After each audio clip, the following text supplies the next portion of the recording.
अस्सलाम वालेकुम dear students, उम्मीद है आप सब लोग खैरियत से होंगे।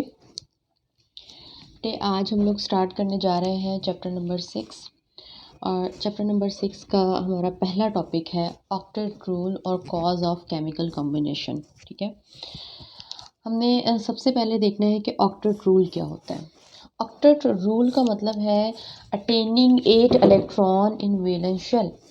किसी भी एटम के वैलेंस शेल में अगर 8 इलेक्ट्रॉन्स हों तो उसको हम ऑक्टेट रूल कहते हैं। वैलेंस शेल किसको कहते हैं? वैलेंस शेल हम कहते हैं आउटर शेल को। ठीक है, किसी भी एटम का जो आउटर शेल होता है, जो सबसे बाहर वाला शेल होता है, उसको हम वैलेंस शेल का नाम देते हैं। और वैलेंस शेल में 8 इलेक्ट्रॉन्स के मौजूद होने को हम ऑक्टेट रूल कहते हैं। अच्छा जी, तो ऑक्टेट रूल जैसे कि हमारे पास जो है अब वो मैग्नीशियम है। ठीक है, अब यहाँ पर कॉन्फ़िगरेशन देखिएगा। कॉन्फ़िगरेशन हम चूँकि पहले समझ चुके हैं। मैग्नीशियम का एटॉमिक नंबर हमारे पास होता है 12। ठीक है, हमने कॉन्फ़िगरेशन उसकी की है 1s2 2s2 2p6। तो 2 2 4 और 6 हमारे पास कितने इलेक्ट्रॉन्स हो गए? 10। और बाकी जो 2 इलेक्ट्रॉन होंगे वो किस में चले जाएंगे? 3 में। अब हम देखेंगे कि इसका वैलेंस शेल कौन सा है। इस बात को ज़रा ध्यान से समझिएगा। अब इस वक्त मैग्नीशियम का जो वैलेंस शेल है वो थर्ड शेल है, यानी कि 3s है। और इसके वैलेंस शेल में इस वक्त 2 इलेक्ट्रॉन्स प्रेजेंट हैं। 2 इलेक्ट्रॉन्स का होना इसका मतलब है कि इसमें ऑक्टेट कंप्लीट नहीं हो रहा। अब कोई भी एटम जो है अपने इलेक्ट्रॉन लूज़ करता है या अपने इलेक्ट्रॉन गेन करता है, तो सवाल ये पैदा होता है कि एटम अपने इलेक्ट्रॉन लूज़ या गेन क्यों करता है। तो एक्चुअली इलेक्ट्रॉन उस वक्त अपने इलेक्ट्रॉन गेन या लूज़ कर रहा होता है जब वो अपना ऑक्टेट कंप्लीट करना चाह रहा होता है। जैसे कि मैग्नीशियम के वैलेंस शेल में इस वक्त 2 इलेक्ट्रॉन मौजूद हैं, तो 2 इलेक्ट्रॉन इसका मतलब ऑक्टेट कंप्लीट नहीं है। इसके पास 2 ऑप्शंस हैं। क्या 2 ऑप्शन हैं? एक ऑप्शन इसके पास ये है कि ये बाहर से 6 इलेक्ट्रॉन लेकर अपने 8 इलेक्ट्रॉन कंप्लीट कर ले, या दूसरा ऑप्शन ये है कि ये अपने 2 इलेक्ट्रॉन जो इसके पास हैं इनको भी लूज़ कर दे। अब ये बाहर से 6 इलेक्ट्रॉन नहीं ले सकता। ये 6 इलेक्ट्रॉन बाहर से इसलिए नहीं ले सकता क्योंकि एस के अंदर मैक्सिमम 2 इलेक्ट्रॉन आ सकते हैं, इससे ज़्यादा आ ही नहीं सकते। और दूसरा, अगर हम 3p भी अगर आगे कंसिडर कर लें तो 6 इलेक्ट्रॉन का लेना इसके लिए मुश्किल है, बजाय इसके कि वो 2 इलेक्ट्रॉन दे। तो 2 इलेक्ट्रॉन देना इसके लिए क्या है? आसान है। तो वो इसको प्रेफर करता है। ये मेटल है और मेटल हमेशा अपने इलेक्ट्रॉन को लूज़ किया करती है। तो ये क्या करता है? अपने 2 इलेक्ट्रॉन लूज़ कर देगा। ये वाले जो 2 इलेक्ट्रॉन हैं वो लूज़ हो जाएंगे। अब जब 3s की 2 इलेक्ट्रॉन लूज़ कर देगा तो 3s जो ऑर्बिटल है वो भी क्या हो जाएगा? ख़त्म हो जाएगा। अब इसकी जो कॉन्फ़िगरेशन है वो क्या हो गई? 1s2 2s2 और 2p6 यहाँ तक। अब इसका वैलेंस शेल ये वाला है। सबसे बाहर वाला शेल ये है क्योंकि 3s ख़त्म हो चुका है। अब सबसे बाहर वाला शेल जो है वो सेकंड शेल है। आप देख रहे हैं कि सेकंड शेल के अंदर 6 + 2 8 इलेक्ट्रॉन कंप्लीट है। इट मीन्स कि मैग्नीशियम में ऑक्टेट कंप्लीट नहीं होता, लेकिन मैग्नीशियम +2 आयन जब वो डाई पॉजिटिव आयन बनाता है तो उसका ऑक्टेट कंप्लीट हो जाता है।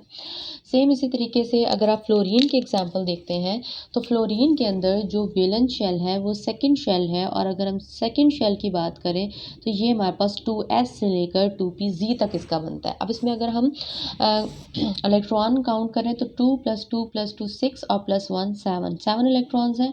मतलब एक इलेक्ट्रॉन की डेफिशिएंसी है टू कंप्लीट द ऑक्टेट।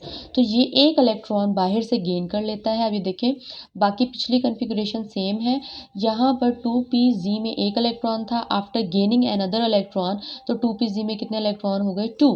तो एक इलेक्ट्रॉन गेन करके अब वैलेंस शेल में टोटल अगर आप काउंट करें तो कितने इलेक्ट्रॉन बन रहे हैं? 8 इलेक्ट्रॉन। तो इस रूल को, जिसमें वैलेंस शेल में कोई भी एटम 8 इलेक्ट्रॉन गेन मेंटेन करता है अपने, उसको हम कहते हैं ऑक्टेट रूल। ठीक है, अब यहाँ पर नेक्स्ट जो चीज़ हम डिस्कस करेंगे वो हम डिस्कस करेंगे कि वाई एटम कंबाइन टुगेदर।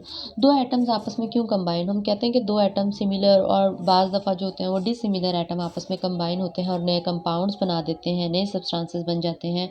तो सवाल ये पैदा होता है कि दो एटम आपस में कंबाइन होते ही क्यों हैं। ठीक है, तो दो साइंटिस्ट का जिक्र हम यहाँ पर करेंगे, एक लिविस का और एक कोसेल का। इसने सबसे पहले जो था इलेक्ट्रॉनिक कॉन्फ़िगरेशन को फ्री स्टेट में और कंबाइंड स्टेट में। फ्री स्टेट का मतलब होता है कि कोई भी एलिमेंट किसी दूसरे एलिमेंट के साथ कंबाइन ना हो, जैसे O2 जो है वो फ्री स्टेट है क्योंकि ये दोनों ऑक्सीजन ही है। इसी तरह हमारे पास जो है वो कंबाइंड स्टेट का मतलब है H2O, यानी एक एलिमेंट दूसरे एलिमेंट के साथ कंबाइन हुआ हुआ है तो उसको हम कंबाइंड स्टेट बोलते हैं। ठीक है, दोनों में एलिमेंट्स की कॉन्फ़िगरेशंस को इन दोनों साइंटिस्ट ने डिटेल में स्टडी किया और उन्होंने ये ऑब्ज़र्व किया कि noble gases are inert gases. ये बहुत इंपॉर्टेंट शॉर्ट क्वेश्चन भी है। ठीक है, ये इंपॉर्टेंट शॉर्ट क्वेश्चन है कि why noble gases are inert gases. Inert gases का क्या मतलब होता है? इनर्ट का मतलब होता है ऐसे एलिमेंट या ऐसे गैसेस जो कि दूसरे एलिमेंट्स या एटम्स के साथ रिएक्ट नहीं करते। ठीक है, they do not react with other element या अदर नोबल गैसेस, ये रिएक्ट नहीं करते। अब सवाल यहाँ पर रेज हो रहा है कि ये रिएक्ट क्यों नहीं करते। असल में जो नोबल गैसेस होती हैं, नोबल गैसेस का ऑक्टेट कंप्लीट होता है नोबल गैसेस में, एक्सेप्ट हीलियम। हीलियम में ऑक्टेट नहीं कंप्लीट होता, हीलियम में उसका डुप्लेट कंप्लीट होता है क्योंकि उसमें होता ही उसका एटॉमिक नंबर ही 2 होता है। ठीक है, तो हीलियम जो है उसमें डुप्लेट कंप्लीट होता है, इसको हम डुप्लेट कहते हैं, अटेनिंग ऑफ 2 इलेक्ट्रॉन। हीलियम के अलावा बाकी जितनी भी नोबल गैसेस हैं, आप देख रहे हो यहाँ पर नियॉन लिखा हुआ है, तो ये इसका वैलेंस शेल है और आप यहाँ पर देख रहे होंगे कि वैलेंस शेल में जो है वो टोटल 8 इलेक्ट्रॉन्स आपको नज़र आ रहे होंगे। तो जितनी भी नोबल गैसेस हैं सबका ऑक्टेट कंप्लीट है। तो देखिए कम्बिनेशन कब करते हैं एटम्स? एटम्स कंबाइन उस वक्त करते हैं जब उन्होंने अपने आप को स्टेबल करना होता है। ठीक है, वो इलेक्ट्रॉन को लूज करते हैं या वो इलेक्ट्रॉन को गेन करते हैं या वो इलेक्ट्रॉन को शेयर करते हैं। पर नोबल गैसेस का ऑक्टेट ऑलरेडी कंप्लीट है, इनको कंबाइन करने की ज़रूरत नहीं है, ना इनको इलेक्ट्रॉन लूज करने की ज़रूरत है, ना गेन करने की ज़रूरत है और ना ही शेयर करने की ज़रूरत है। तो इस वजह से ये इनर्ट होती हैं। हाँ, कुछ नोबल गैसेस ऐसी हैं जो कुछ कंपाउंड्स बनाते हैं, वो बहुत रेयर गैसेस हैं। जैसे ज़ीनोन जो है वो फ्लोरीन के साथ डिफरेंट तरह के कंपाउंड्स बनाता है, जिस तरह के ज़ीनोन, डाईफ्लोराइड, टेट्राफ्लोराइड, ऑक्सीफ्लोराइड्स, कुछ कंपाउंड्स हैं लेकिन ये रेयर एग्जांपल्स हैं इनकी। ठीक है, अच्छा जी, तो ये हमने एक तरह से 2 शॉर्ट क्वेश्चन कवर किए। एक हमने ऑक्टेट रूल को पढ़ा और दूसरा हमने पढ़ा कि नोबल गैसेस इनर्ट गैसेस क्यों होती हैं। उसके बाद हम देखेंगे कि क्या जितने भी एलिमेंट्स हैं सारे के सारे ऑक्टेट रूल को फॉलो करते हैं। ये क्वेश्चन है, शॉर्ट क्वेश्चन है। ठीक है, और एक शॉर्ट क्वेश्चन आता है, बहुत इंपॉर्टेंट शॉर्ट क्वेश्चन है, पास पेपर में आ भी चुका है पहले, कि क्या ऑक्टेट रूल एक यूनिवर्सल रूल है। अब यूनिवर्सल रूल क्या होता है? यूनिवर्सल रूल का मतलब होता है ऐसा रूल जो तमाम एलिमेंट्स पर अप्लाई होता हो। ठीक है, तो क्या ये यूनिवर्सल है? तो इसका आंसर है नहीं। ऑक्टेट रूल यूनिवर्सल रूल नहीं है, नॉट यूनिवर्सल। ये यूनिवर्सल नहीं है। क्यों यूनिवर्सल नहीं है? क्योंकि कुछ कंपाउंड्स ऐसे हैं जिनमें एलिमेंट्स ऑक्टेट रूल को फॉलो नहीं करते, जैसे कि फास्फोरस पेंटाक्लोराइड या सल्फर हेक्साफ्लोराइड, बोरॉन ट्राइक्लोराइड। ये ऐसे मॉलिक्यूल्स हैं जिनमें अगर हम इनकी कॉन्फ़िगरेशंस को लिखकर देखें तो हम देखेंगे कि इसमें कोई ना कोई एलिमेंट ऐसा होगा जिसको ऑक्टेट कंप्लीट नहीं हो रहा होगा, लेकिन उसके बावजूद ये मॉलिक्यूल स्टेबल हैं। तो ऑक्टेट रूल ये कहता है कि जब तक ऑक्टेट कंप्लीट नहीं होगा तब तक एलिमेंट जो है वो स्टेबल नहीं होगा। तो ये मॉलिक्यूल्स, इनमें ऑक्टेट नहीं फॉलो हो रहा है लेकिन उसके बावजूद ये स्टेबल होते हैं, तो इसलिए हम कहते हैं ऑक्टेट रूल जो है वो यूनिवर्सल रूल नहीं है। ठीक है, ज़्यादातर पे अप्लाई होता है लेकिन कुछ के ऊपर अप्लाई नहीं भी होता। ठीक है, तो बेटे ये जो टॉपिक हमने किए हैं, ये टॉपिक हमारे पास जो है ये कोई लॉन्ग क्वेश्चन नहीं है, ये जस्ट शॉर्ट क्वेश्चन है, तो आपने इनको शॉर्ट क्वेश्चन के पॉइंट ऑफ व्यू से ही तैयार कर लेना है। नेक्स्ट टॉपिक जो हमारे पास है वो हमारे पास है energetics of bond formation. Bond formation में किस तरह की चेंजेस आते हैं एनर्जी में। एनर्जेटिक्स ऑफ बॉन्ड फॉर्मेशन का मतलब है हमने देखना है कि जब 2 एटम्स के दरमियान में कोई बॉन्ड बन रहा होता है तो उसमें किस तरह के चेंजेस आते हैं। ठीक है, ये हमने देखना है। अब यहाँ पर एक बात को ज़रा समझिएगा बड़े ध्यान से कि जब 2 एटम एक दूसरे को अप्रोच करते हैं, जैसे मैंने यहाँ पर 2 एटम्स ड्रॉ किए हैं, ये जो सेंट्रल पोर्शन है हमारे पास एटम का, ये न्यूक्लियस है, इसके ऊपर पॉजिटिव चार्ज है और बाहर ऑर्बिट में कोई इलेक्ट्रॉन्स रिवॉल्व कर रहा है, इस पर नेगेटिव चार्ज है, सेम ये वाला एटम है। ठीक है, when 2 atom approach each other, जब ये दोनों एटम एक दूसरे को अप्रोच करते हैं तो 2 टाइप्स ऑफ फोर्सेस यहाँ पर ऑपरेट करती हैं। कैसे? एक एटम का जो न्यूक्लियस होता है या एक एटम का जो पॉजिटिव चार्ज होता है वो दूसरे के नेगेटिव चार्ज को अपनी तरफ क्या कर रहा होता है, अट्रैक्ट करता है। सेम इसी तरह इस एटम का जो पॉजिटिव चार्ज है वो इसके नेगेटिव को अपनी तरफ क्या करेगा, अट्रैक्ट करेगा। क्यों अट्रैक्ट करेगा? बिकॉज वी नो दैट कि जो ऑपोजिट चार्जेस होते हैं, ऑपोजिट चार्जेस एक दूसरे को अट्रैक्ट करते हैं, ठीक है। एट द सेम टाइम जब ये एक दूसरे को अप्रोच करेंगे और एक दूसरे के क्लोज आएंगे तो ये ज़ाहिर बात है फोर्स ऑफ अट्रैक्शन है, तो एक दूसरे के क्लोज तो इन्होंने आना है अट्रैक्ट होकर।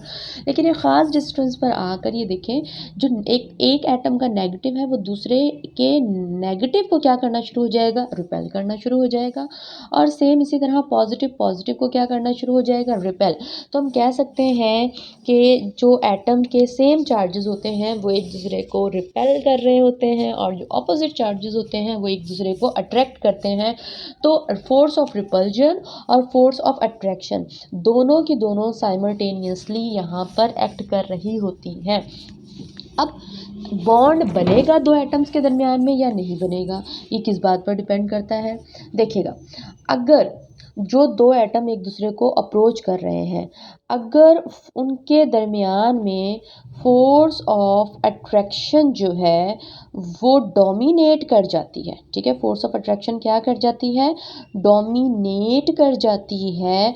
तो फोर्स ऑफ अट्रैक्शन डोमिनेट करने से हमेशा बॉन्ड फॉर्मेशन हो जाया करती है, ठीक है, बॉन्ड फॉर्मेशन होती है, यानी बॉन्ड बन जाएगा। लेकिन अगर दो एटम्स के दरमियान में फोर्स ऑफ रिपल्जन डोमिनेट कर जाती है, ऑपरेट तो दोनों कर रही है, मौजूद तो दोनों है। अब सवाल ये पैदा होता है, हमने देखना है कि डोमिनेट कौन सी की।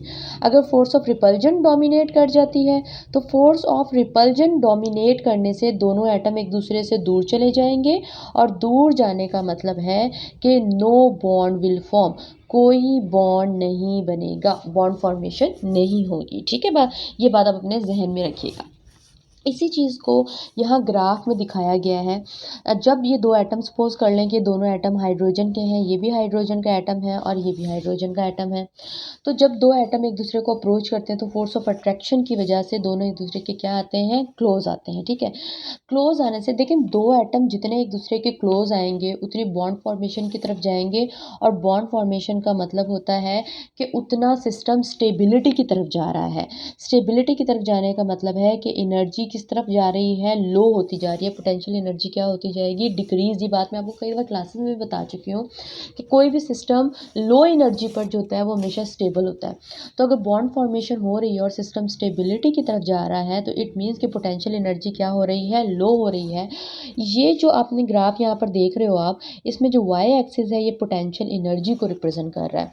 तो लाइन किस तरफ आएगी, नीचे की तरफ आएगी। जैसे जैसे दो एटम एक दूसरे के करीब आते जाएंगे, करीब आने से बॉन्ड फॉर्मेशन होगी और लो एनर्जी की तरफ जाएंगे वो। तो लाइन जो है वो पोटेंशियल एनर्जी की किस तरफ आ जाएगी, नीचे, यहाँ तक, ठीक है। अब ये मिनिमम डिस्टेंस होगा जहाँ पर दो एटम एक दूसरे के क्या हो जाएंगे, अट्रैक्ट करते करते करते करते क्लोज आ जाएंगे। इस डिस्टेंस को, यानी इन एटम्स के दरमियान में ये जो डिस्टेंस है, इस डिस्टेंस को हम कहते हैं कॉम्प्रोमाइज डिस्टेंस। कॉम्प्रोमाइज डिस्टेंस का मतलब होता है कि दोनों एटम ने एक दूसरे के साथ क्या कर लिया है, कॉम्प्रोमाइज़ कर लिया है। मींस बॉन्ड बनाने पर वो अब क्या हो गए हैं, राज़ी, यानी वो एक दूसरे के इतना क्लोज आ गए हैं कि वहाँ पर बॉन्ड बन सकता है अब। तो इसको हम कॉम्प्रोमाइज डिस्टेंस बोलते हैं। हाइड्रोजन के लिए जो कॉम्प्रोमाइज डिस्टेंस होता है वो होता है 436 किलो जॉल पर मोल। ये MCQ के लिए भी बेटे आपने बात याद रखनी है, 436 किलो जॉल पर mole is the compromise sorry ये एनर्जी है, ये एनर्जी है। इतनी एनर्जी, पोटेंशियल एनर्जी होती है जब बॉन्ड बनता है दो हाइड्रोजन के दरमियान में। अच्छा, यहाँ पर जो माइनस का साइन है ये किस चीज़ को रिप्रेजेंट कर रहा है, ये रिलीज को रिप्रेजेंट कर रहा है। देखिए, एनर्जी लो हो रही है। एनर्जी कब लो होगी, जब सिस्टम अपनी एनर्जी को क्या करेगा, रिलीज करता जाएगा, तभी तो उसकी एनर्जी लो होगी। डिस्टेंस की बात करते हैं, कॉम्प्रोमाइज डिस्टेंस पर हाइड्रोजन के लिए जो कॉम्प्रोमाइज डिस्टेंस होता है वो हमारे पास होता है 75.4 पिकोमीटर। तो ये भी वैल्यू आपने याद रखनी है कॉम्प्रोमाइज डिस्टेंस की, और इस एनर्जी की वैल्यू भी आपने याद करनी है। अच्छा, अब अगली बात पर चलते हैं। ये सबसे मिनिमम डिस्टेंस है जहाँ पर ये दोनों हाइड्रोजन एक दूसरे को अप्रोच करेंगे। इससे ज़्यादा नज़दीक ये दोनों हाइड्रोजन एक दूसरे के नहीं आ सकते। क्यों? क्योंकि इससे ज़्यादा अगर नज़दीक आएंगे तो फोर्स ऑफ रिपल्जन ऑपरेट होना शुरू हो जाएगी और ये दोनों एटम एक दूसरे से क्या होना शुरू हो जाएंगे, दूर। तो देख रहे हैं आप यहाँ पर ग्राफ जो है यहाँ तक मिनिमम नीचे आया और उसके बाद दोबारा लाइन किस तरफ जाना शुरू हो गई है, ऊपर की तरफ। तो ऊपर की तरफ जाने का मतलब है कि अब फोर्स ऑफ रिपल्जन के बाद फोर्स ऑफ अट्रैक्शन के बाद फोर्स ऑफ रिपल्जन जो है वो ऑपरेट होना शुरू हो गई है। इससे ज़्यादा मज़ीद आप इन दोनों को क्लोज नहीं लेकर आ सकते। तो ये हमारे पास टॉपिक था एनर्जेटिक्स ऑफ बॉन्ड फॉर्मेशन, जिसमें मैंने जो इंपॉर्टेंट चीज़ें थी वो आपके साथ जो है वो डिस्कस कर ली हैं। उम्मीद है आपको समझ आया होगा। इसको आपने केयरफुली जो है वो रीड करना है अपनी बुक से और इसको समझने की कोशिश करनी है। ठीक है।